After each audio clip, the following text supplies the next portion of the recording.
Brought to you by V-Guard, co-powered by Sensodyne. Lok Sabha निवडणुकीचा fever तर दुसरीकडे कोकणातलं वाढतं तापमान यामुळे कोकणातल्या पर्यटनाची वाट जी आहे ती रोखली गेलेली पाहायला मिळते।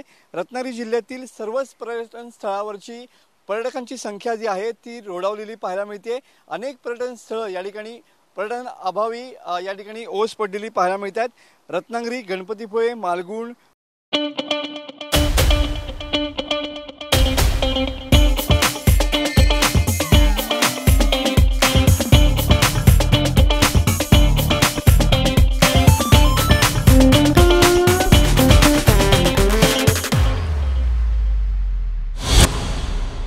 कुणकेश्वर, देवगड, मालवण इथं निवडणुकांमुळे, आचारसंहितेमुळे आणि वाढत्या उष्णतेमुळे पर्यटकांचा टक्का जो आहे तो घसरलेला पाहायला मिळतो आहे।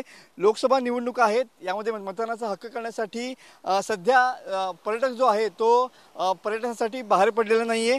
त्यामुळे कोकणातल्या विविध पर्यटन स्थळावरती पर्यटक सध्या रोडावलेला पाहायला मिळतो आहे। कोकणातल्या पर्यटनाकडे या ठिकाणी पर्यटकांनी पाठ फिरवलेली पाहायला मिळते।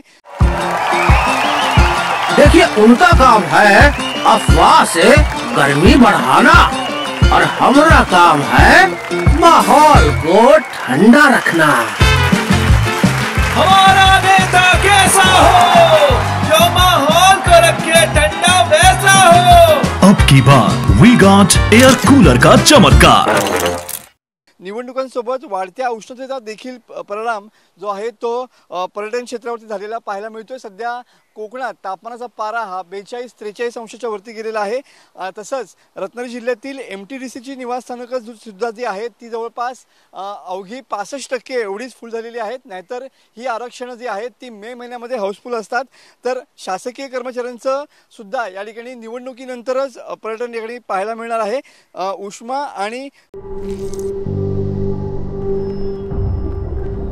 झिंझिण्यांपासून त्वरित आराम मिळवा सेन्सोडाइन रॅपिड रिलीफ बरोबर।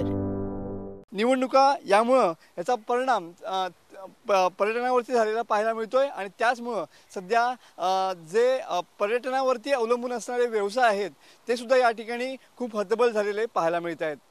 कॅमेरामन समित गजनेसह मी Manoj Lele, TV9 Marathi, Ratnagiri. Brought to you by V-Guard, co-powered by Sensodyne.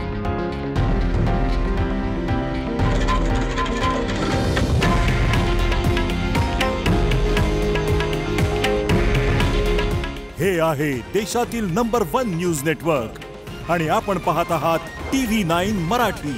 काळजी तुमची, हित महाराष्ट्राचं।